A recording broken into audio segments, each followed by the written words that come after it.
It's trade deadline day, and despite not being part of the deal, the Lakers moving Russell Westbrook impacts the New Orleans Pelicans in multiple ways. Let's break it down in today's episode of Locked On Pelicans. Plus, are the Pels doing something or not? It's the Thursday episode. Let's go.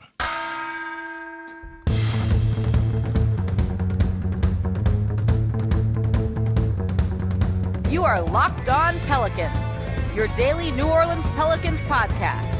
Part of the Locked On Podcast Network, your team every day.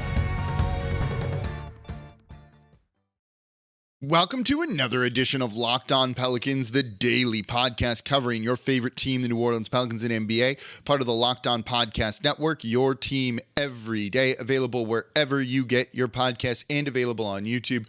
I'm your host, Pelicans Insider, credential member of the media, Jake Madison, at NOLA Jake on Twitter, here with y'all on this Thursday trade deadline day. This is always fun. Maybe we'll get a deal, maybe not. But a couple of deals have already gone down, including former Pelican Josh Hart getting traded. But I really want to look at the Russell Westbrook trade because this has multiple impacts, including some you might not be thinking of, on the Pelicans. Segment 2 of today's show, we're going to look at where the Pelicans stand. What are they going to do? And how do some of the after effects of that Westbrook deal impact some of the negotiations they're having? We also got a more definitive update on Zion Williamson. I'll share that in the third segment of today's show. And of course, thank you for making Locked On Pelicans your first listen today and every day. We're here Monday through Friday for y'all, breaking down everything you want to know. We've looked at trade targets. If there's a deal done, of course, we'll be talking about that. We're going to be looking ahead to how the Pelicans can finish the season strong. We'll be looking at them compared to other teams in the Western Conference as we get a little bit closer to some of the playoff talk. All of that, we're completely free Monday through Friday. Tell a friend about the show. Subscribe wherever you get your podcasts and on YouTube as well. And today's episode of Locked On Pelicans brought to you by FanDuel Sportsbook, official sportsbook of Locked On. Make every moment more. Visit FanDuel.com/LockedOn to get started. So the Lakers made a trade. And frankly, it's a really good one for them. And I hate saying that. They moved Russell Westbrook and a 2027 first-round pick, top 4 protected. It's a 3-team deal between the Lakers, the Utah Jazz, and the Minnesota Timberwolves. The Lakers get back Malik Beasley and Jared Vanderbilt, essentially. And D'Angelo Russell. The Timberwolves get Mike Conley Jr. and some second-round picks. And the Utah Jazz get Russell Westbrook, who will get bought out, along with a top 4 protected 2027 first-round pick. So first and foremost, that's a great deal by the Lakers. Great deal by the Lakers. As much as it pains me to say that, that was a really good trade for them. We were talking that they were going to need to include a first just to offload Russell Westbrook. To simply get back D'Angelo Russell, Malik Beasley, and Jared Vanderbilt, those are all plus players that add a little bit more depth to them, replace some of the things that they have lost and been missing. It's a really good deal for the Lakers. So first and foremost, this does something to the Pelicans. They have the pick swap potential with Los Angeles this year. You know, if the Lakers end up with the number 1 overall pick, the Pelicans get it, and the Lakers get the Pelicans pick. They swap. You know, it's not that the Pelicans could trade the Lakers pick. They trade the better, or they trade whichever pick they choose to have, which is going to be the better of the two. And right now, given the standings, it looks like it would be the Lakers. But this makes the Lakers unequivocally better than they were the other day. So it does start to devalue a little bit now the Pelicans or Lakers, whichever one they have, first-round pick this year. Should LA get into the postseason, you know, that pick swap might only move New Orleans in a positive spot by like three positions in the draft. It's not nearly as good as it was yesterday. That's not ideal for New Orleans if you're looking to make a trade and including this year's first-round pick in it. It's become devalued now. We don't want that. We wanted Wemby here, Scoot, any of the top 4 guys in the draft. Unfortunately, probably not going to be the case. This also still means the Lakers have their 2029 pick to trade too, so they could still do another deal. I don't think they'll do that today, by this trade deadline this season, but it's really today. I think that pick's not going to end up getting moved, but you never know. They could have another move up their sleeve here lined up that makes them even better, because I can't believe they got those 3 guys for basically Westbrook and a top 4 protected first-round pick. That's a really good trade. It also, and this is going to impact New Orleans more in that we'll talk about in the next segment, two other things from this. First, it takes two guys off the market that New Orleans probably had interest in, that I would have liked to have seen here in New Orleans. If you could have traded Jackson Hayes and Devontae Graham for a top 4 protected first-round pick for Beasley and Vanderbilt, I really would have considered doing that. I don't hate a trade like that at all. Malik Beasley has been one of the top guys that I like. Adding more shooting and a defensive switchy big, that sounds great to me. That's something that New Orleans could have used, but it takes two guys now out of that selling pool, and there's not a ton of sellers as is.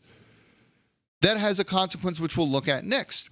The other part of this is it does set the asking price for some of these guys lower than what we were expecting. Gary Trent Jr. is probably not worth a first-round pick by himself if you could have gotten Beasley and Vanderbilt for the same kind of first-round pick. What does this say about the trade value for Bojan Bogdanovic? First-round pick? Not top 4 protected. You might need to be lottery protected first-round pick, which for the Pelicans this year doesn't really matter. But it kind of sets the market much lower for some of these names than we were expecting. That part is good for New Orleans. If those guys get moved for that, OG Anunoby's not worth 3 picks and some young players too. You can go kind of do your shopping for a little bit cheaper, in theory. So it has multiple effects for the Pelicans here. It takes guys they want off the board. Sets the price for those type of guys and that combination of players lower than what we were thinking. And unfortunately makes the Lakers better. Still probably not better than the Pelicans, but the Lakers are in a much better spot today than they were a day ago. Man, losing the game where LeBron James sets the all-time scoring mark, which was a really cool moment. LeBron is a tremendous player. Love watching him play. It was very cool to see that live. They lost that game. They lost that game because no one else stepped up other than LeBron and kind of Westbrook in the fourth quarter. But I mean, it's Westbrook, come on, at this point in his career. They needed help. They got help. That's annoying. All right, where do the Pelicans stand? How does this impact them in the bargaining and in negotiations of any trades they may be looking at? Let's talk about that. It's a game of chicken. Let's talk about that coming up here next in today's episode of Locked On Pelicans. Before we do that, though, today's episode of Locked On Pelicans is brought to you by FanDuel. This year, the only app you need at your Super Bowl party is FanDuel, America's #1 sportsbook. And we're really excited about our new sports betting partner for Locked On because they're the #1 sportsbook in America, FanDuel. And if you're new to FanDuel, that's even better. They have so many great features that make betting on sports fun and easy. So download FanDuel now so you can bet Super Bowl 57 with a no-sweat first bet. You'll get up to $3,000 back in bonus bets if your first bet doesn't win. FanDuel lets you bet on everything from the money line to the point spreads to who will score a touchdown and all the fun prop bets you want. You want to bet on the Gatorade color? I was thinking orange. Blue's the favorite, though. It might be the safe choice to go on that gets dumped on the winning coach. You can do that. It's a super easy to use app. It's clean. It looks great. And best of all, you get paid your winnings instantly. So join FanDuel today at FanDuel.com/lockedon to claim your no-sweat first bet on Super Bowl 57. That's FanDuel.com/lockedon. Make every moment more with FanDuel, official sportsbook partner of the NFL. And thank you for making Locked On Pelicans your first listen today and every day. We're here Monday through Friday for y'all, breaking down every single thing you want to know. It's trade deadline day. If a move happens for New Orleans, let me know in the comments down below. Do you think a trade's happening or not? We're going to be breaking it down immediately right here. And with it being trade deadline day, Locked On in general has you covered. Today, Thursday, the 9th, tune into Locked On NBA on YouTube at 1 p.m. Central to hear reaction from all the trades that will change the rest of the NBA season. Who's going to become a contender? Who's outright tanking? Subscribe to Locked On NBA on YouTube. We're just having a hangout. Hosts are going to pop in and out, talk about deals. It's going to be really fun. You want to come just kind of follow along with the deals, get the insider perspective, the local perspective. We're going to have it right there on YouTube immediately. Go to Locked On NBA. By the way, I'm on there every single Wednesday breaking down the biggest stories across the NBA, across the association. Got the LeBron James all-time record game. That was pretty cool. But today, we are talking about the Pelicans at the NBA's trade deadline. I think that Russell Westbrook deal, despite New Orleans not being in it, has a big impact on them, particularly with taking some guys out. That could do something, right? I said, the price is kind of set now. You saw what those guys went for. It's essentially one top 4 protected pick. It's probably really like a lottery protected pick for a combination of guys like that. You needed to incentivize the Utah Jazz a little bit more to take on Russell Westbrook. They're going to buy him out. They're paying a lot of money basically to not have him here and to just kind of take on that contract. You got to give a team incentive to do that. The Lakers did it basically with that first round pick. So it's not so much that that's the value of the 3 players really going to LA. So that lowers the price for guys. That means Gary Trent Jr. is not worth a first round pick by himself. 2 seconds, a really highly protected first, maybe top 20 protected. You could convince me on some of that, but if you trade for him, that is likely not where that pick's going to end up. So maybe you need to try and find a way to get another deal done. Or try and figure out other compensation on this sort of thing. But with 2 guys that New Orleans could have been interested in coming off the market and there not being a ton of sellers, for the guys who haven't made a trade yet, does that raise the value up? Now Gary Trent Jr. is in more demand because you can't go get Malik Beasley and there's not another option. So do you lose some leverage? When do you make this deal? When do you not? I think it's a big game of chicken of who's going to blink first. Is Toronto really comfortable keeping Gary Trent Jr.? If they are, they have the leverage in the negotiations here. If they don't, and New Orleans is like, all right, screw it, we're walking, goodbye. The Pelicans probably do because the Toronto Raptors want to move him. We've seen this before, and it's actually been with the Pelicans. The DeMarcus Cousins trade, when that happened, basically it was Buddy Hield and another first-round pick. So 2 first-round picks for Cousins was cheap. Everyone said, that's it. And it's funny because a couple days earlier, the Pelicans had offered 2 first-round picks alongside Buddy Hield to get that deal done, and Vlade Divac, then in charge of the Kings at the time, was like, no, I'm not going to do that. Then the value went down. The Kings got a little bit desperate, and the Pels came back and said, okay, this is what we'll do it for, no dice. And at that point, the Sacramento Kings didn't really have a choice but to say yes. Time had run out. They had to get that done right then and there. And it's also then now changed why the trade deadline is like a week before the All-Star game so that you don't have DeMarcus Cousins finding out that he's being traded to New Orleans while he's in New Orleans for the All-Star game in a Kings uniform, as they pulled him off of the podium right after that. Really awkward moment. So that's where this gets interesting. Who's going to blink? Who feels like they have the power, the leverage to get a deal done? If you go to Utah and go, we'll give you 2 seconds for Bogdanovich, and they're like, no, we want a first. Are you going to pay that first given what was set, or are you going to be like, screw it, keep that guy? Not worth it. This is where you have to figure out how much you're willing to overpay and how much bargaining power you have to get the best deal. I'm a big believer in go and get your guy. Go and get your guy and pay what, reasonably it takes, even if it's a slight overpay, to get the guy that you want. Particularly if you're like, that's the person that helps us win a title. Go and do it. There's no reason not to with all of the assets that the Pelicans have. But it doesn't mean you do that if you have to.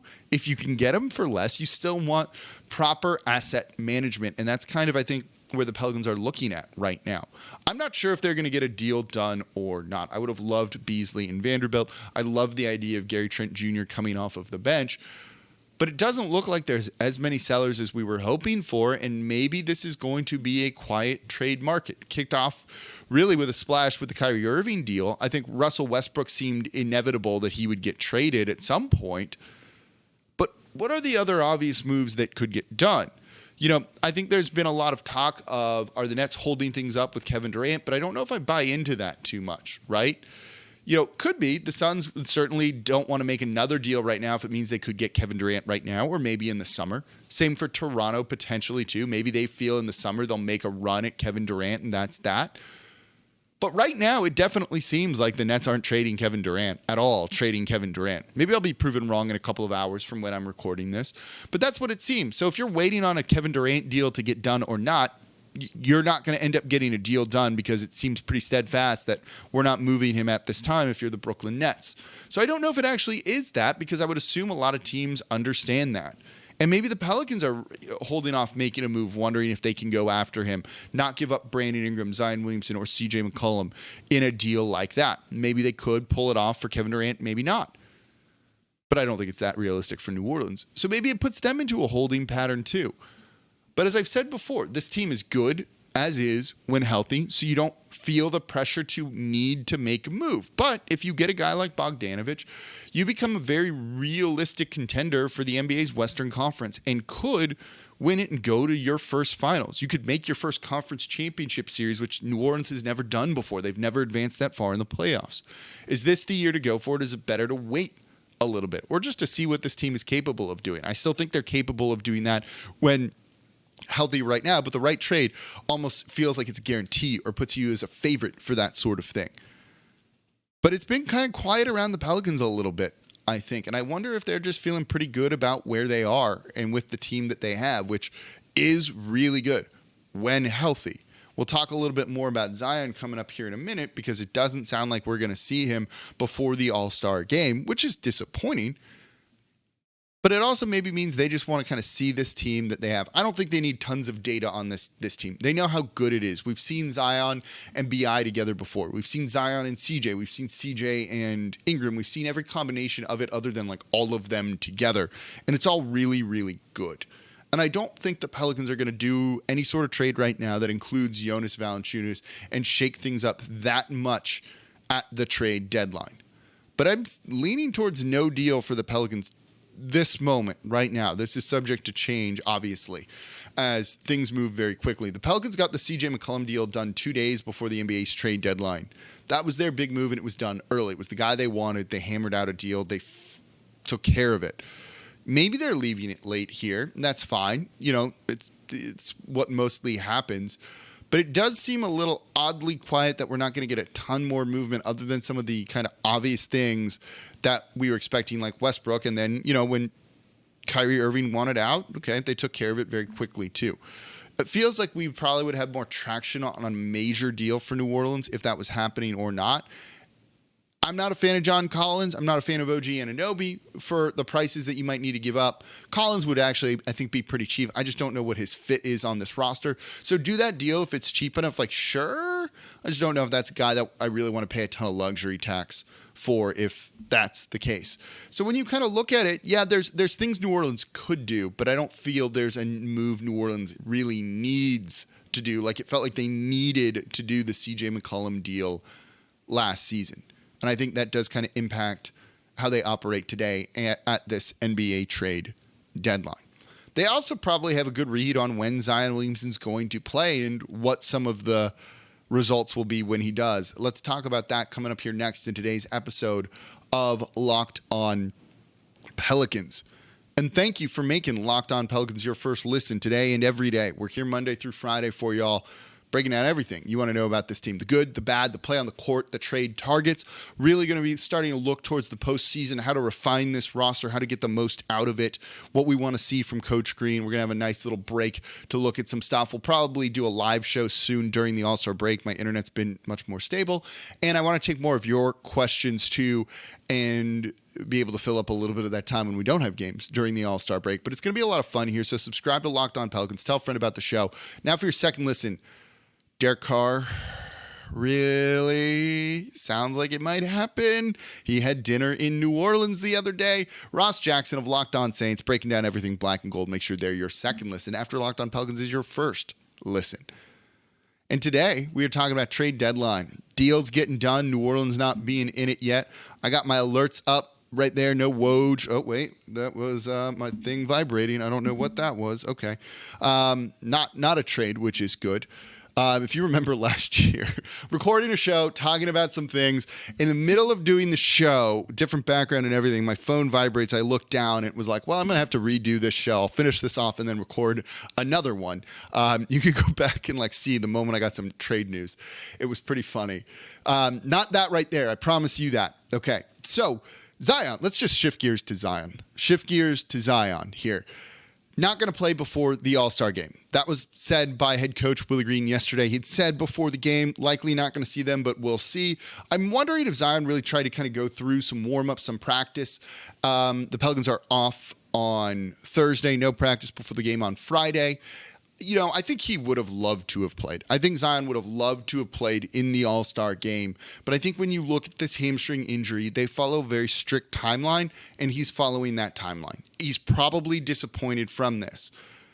And we've seen that if the Pelicans are holding him out from things, that creates a little bit of friction. His rookie year, he hated that. He wanted to play in the postseason against the Suns last year, and they were basically like, And he's putting up videos of him dunking the basketball and things like that to be able to kind of put some pressure on the organization. Maybe, I don't know. It wasn't going to work. It didn't work. You know, at a certain point, you're probably going to stop holding him back and take some of the kids' gloves off. But given that I think New Orleans feels they can still finish as a top 4 seed after the All-Star break, they're only 2 games out of the 4th seed right now. They're 2.5 games out of the 3rd seed. They're right in the running on all of this. I think they don't want to really risk anything long-term design that's going to keep him out beyond the All-Star break. I think he's going to miss these next 3 games. He's not going to play in the All-Star game. And then I think you see him come right back after the All-Star break, and it just gets him extra rest, extra time for his hamstring to really strengthen, to heal, to feel good. And he's ready for the stretch run, and hopefully we just see the team healthy for 20, 25 games together and see what they're capable of doing during that time. This season, I don't want to call it a waste, but has been a disappointment due to injuries. Those are things that you just don't control. Those are things that wasn't the team like playing poorly. They were just really injured, which really led to that 10-game losing streak. And healthy, we've seen what they're capable of. Not even fully healthy, we've seen what they're capable of. And that's 3rd seed, 2nd seed in the Western Conference. They are capable of being very, very, very good. And that might also mean the Pelicans don't make a move at the trade deadline. That's kind of what I had been on, as you might remember, for a very long, long time, until I did the show on Monday saying, like, you know what, screw it, go for it. Go try and win a title this year, next year. I want to be able to follow that team, cover that team, cheer for that team. But I don't think it's necessary that they do that. I just think they could bust open that window, but shorten the time that you have it for. New Orleans maybe is thinking more longer, but a slightly narrower window. That's a possibility as well. So for them, knowing what you're going to get with Zion after this, knowing you could go on a run and still be really good, maybe means they don't need to make any sort of deal. Keep those assets, try and get young, cost-controlled guys on rookie deals like Herb Jones, like Dyson Daniels, Trey Murphy, who are all outplaying their contracts big time. That's tremendous value for New Orleans. That's the type of value you need in a small market.